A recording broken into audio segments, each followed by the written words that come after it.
Benyamin Netanyahou, le Premier ministre israélien, était en visite de travail à Moscou en début de semaine à l'occasion du 25e anniversaire du rétablissement des relations diplomatiques entre les deux pays. Vladimir Poutine et le dirigeant israélien ont signé un certain nombre d'accords dans le domaine économique. Ils ont évoqué aussi bien sûr les grands dossiers internationaux dont la Syrie.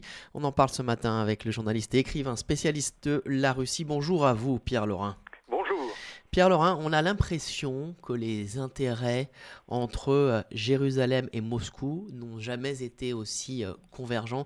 Est-ce que c'est aussi le sentiment que vous partagez? Oui, tout à fait. Je crois que actuellement, depuis l'opération syrienne, des relations qui n'étaient pas mauvaises du tout, au contraire, disons que il y a eu depuis des années un axe qui s'était créé entre Jérusalem et Moscou, mais qui était soumis aux fluctuations de la conjoncture internationale, en particulier bien entendu le dossier du Proche-Orient, mais également les relations entre les deux pays et les États-Unis.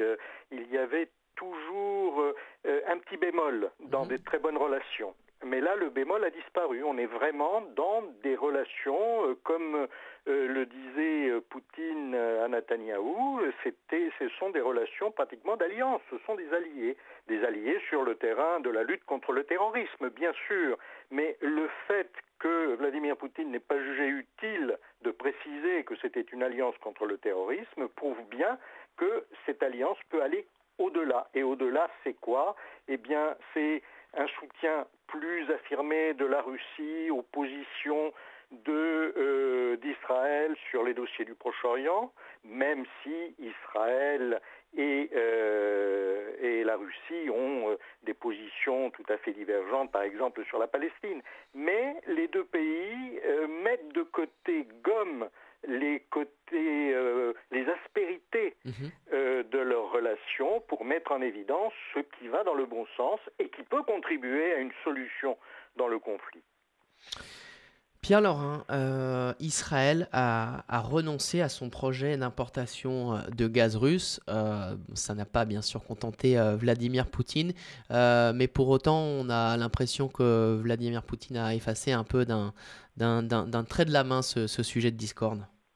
Ce n'est pas un sujet de discorde à proprement parler. En fait, c'est-à-dire, je crois Enfin, ça ne va pas que à l'avantage de la Russie en tout cas, c'est ça que je voulais vous dire. oui, oui, bien entendu, mais c'est évident. Mais ça, ce sont des relations commerciales, comme en ont tous les pays. Vous savez, je crois que cette histoire de gaz a été un peu montée en épingle par les milieux diplomatiques et la presse occidentale, parce que de manière à montrer que tout n'est pas parfait entre Moscou et Jérusalem. Mais en fait, le problème est plus prosaïque. Il se trouve que aujourd'hui, Israël est en mesure de se fournir tout seul en gaz parce qu'il y a des gisements qui sont découverts et qui peuvent être exploités. Donc, il n'a pas besoin du gaz russe. Par conséquent, pour la Russie, vous savez, il ne manque pas de clients. La Chine est un gros client. Il y a d'autres clients dans le monde qui ont besoin de gaz et effectivement, la Russie perd un client, mais elle peut en gagner d'autres de la même manière que ça ne dramatise pas, les Russes ne dramatisent pas outre mesure le fait que la Pologne compte renoncer à partir de 2022 à s'approvisionner en gaz russe. Et d'ailleurs, Vladimir Poutine a plaisanté à cet égard en disant à Netanyahou qu'Israël pouvait très bien acheter du gaz russe pour le revendre à la Pologne. Bon, on est dans un jeu commercial traditionnel et ce n'est pas ça qui peut alourdir des relations qui par ailleurs sont très bonnes. Donc c'est vrai qu'on a toujours tendance à chercher un tout petit peu la petite bête, mais là c'est vraiment dérisoire. Pierre Laurin, Avigdor Lieberman, Oui. à la tête du ministère israélien de la Défense, ça aussi, ça rapproche beaucoup les deux capitales. Ce qui rapproche les deux capitales, c'est essentiellement qu'avec Lieberman, la Russie a un interlocuteur qui parle la langue, qui connaît très bien, parce que c'est surtout cela, c'est la connaissance intime, étant donné que le nouveau ministre de la Défense à une culture qui, au départ, s'est établie en Russie, et donc il a une connaissance vraiment approfondie de l'âme, ce qu'on appelle l'âme russe. Donc, effectivement, ça peut rapprocher, ça a déjà rapproché dans le passé, mais le fait qu'il devienne ministre de la Défense, peut-être qu'effectivement, en tant que ministre de la Défense, il sera beaucoup plus à même de comprendre la position russe sur certains dossiers, en particulier, bien entendu, le dossier syrien. Encore que Israël n'a pas besoin de lui pour comprendre très bien la position de la Russie sur la Syrie.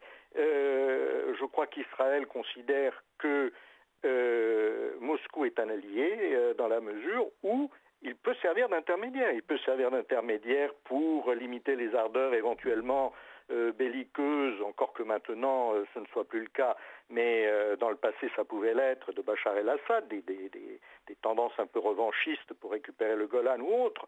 La tendance actuelle, c'est plutôt que Moscou a fait le nécessaire pour que Bachar el-Assad ne soit pas un obstacle. Et de même, la Russie, dans le dossier du nucléaire iranien, a joué un rôle très positif, parce que vraisemblablement, le peu que l'on sait des négociations telles qu'elles se sont passées réellement, sans la médiation de la Russie, on n'aurait pas atteint un accord.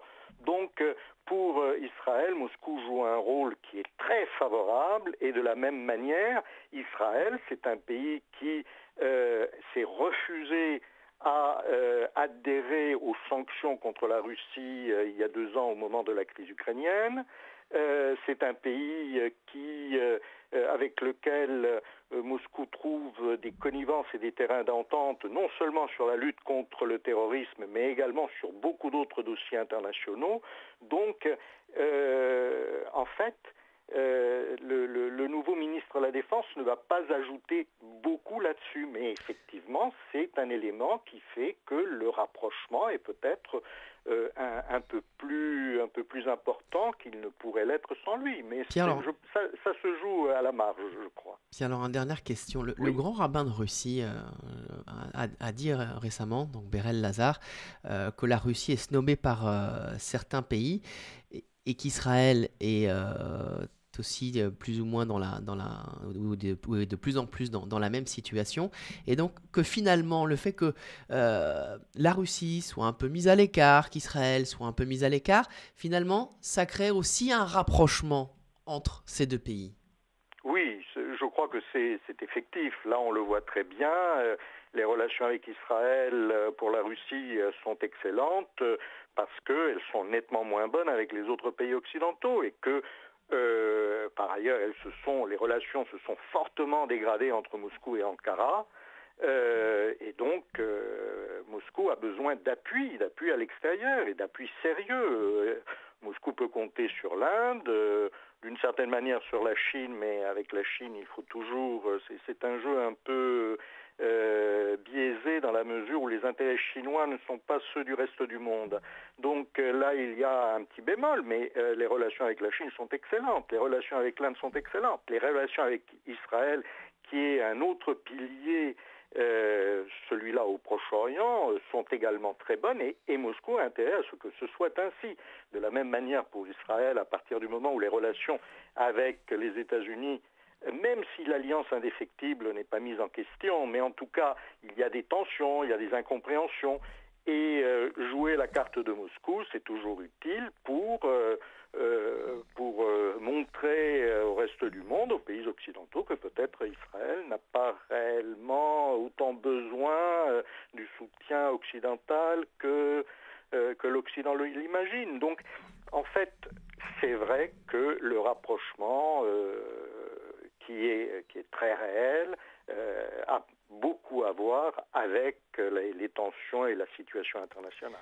Merci beaucoup Pierre Laurin pour vos précisions ce matin, journaliste et écrivain spécialiste de la Russie. À très bientôt.